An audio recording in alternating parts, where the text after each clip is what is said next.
The compact tractor came into the U.S. market in the very late 70s, early 80s, and everyone really thought it was a toy for a while. And after a while, somebody bought one. Well, they can do this with it. All of a sudden, they're mowing around their fence rows, and they're not using their 6 and 7 foot rotary cutter. They're using a 4-foot rotary cutter, so they don't have to have so much idle land that they can actually farm to the fence and still keep their roads mowed. Well, now all of a sudden you have a 200-horse tractor and you're going to try and mow hay with it with a sickle bar mower. Well, that's ridiculous. You got this little tractor that's kind of fun to drive. So all of a sudden the evolution of the compact tractor just happened, and it was not an overnight success, but it evolved almost every time someone else got on one of their neighbors' compact tractors. Within months they owned one too. And that's how the compact tractor came into be, as well as the fact that we all migrated to the city. Now we want to migrate back to our little piece of heaven in the country, as do I. TYM is the largest Korean tractor manufacturer. They've been in building tractors since 1984. They've been in the States since 2004. You've seen us with a lot of other brands because we build for a lot of our competitors and put their name on it, but we are the single largest manufacturer in South Korea as far as the number of tractors built annually.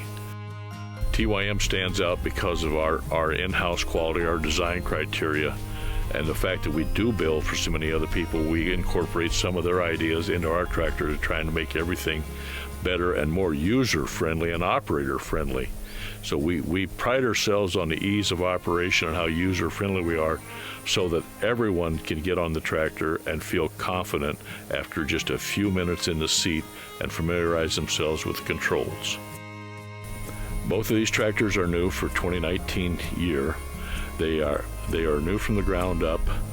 They are an expansion of a chassis we've used with other engines, but we put our own engine now from our Kukje division, which ironically, when it got into the engine business quite a few years ago, it enlisted the aid of Cummins to actually help them design their engines. So these engines are a Cummins design, but built by Kukje in Korea for us, which is a subsidiary of TYM. It's a wholly owned subsidiary of TYM.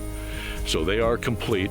The ironic thing about these engines, they meet all the Tier 4 emissions, but they do it with a mechanical pump and mechanical injectors. There is no electronic brain computer like in some of our competitors and some of our other tractors that we actually have.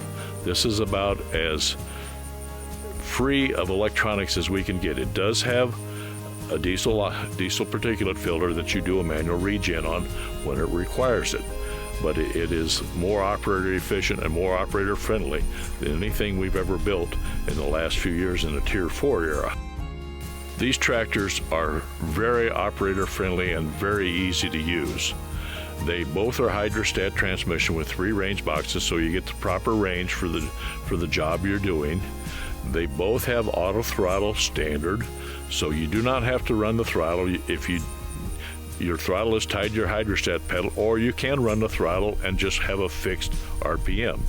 They both also have cruise control, very operator friendly, so you can get to what you're going to do in the field, get to the operating speed you want to be, and push the button just like in your car and pickup, and take your feet off the pedals just like the car and pickup, and the tractor will do it for you running through the field. You become simply a steering wheel holder from there on. Anything you can imagine to do on a 2 to 100 acre farm, you can accomplish with one of our tractors.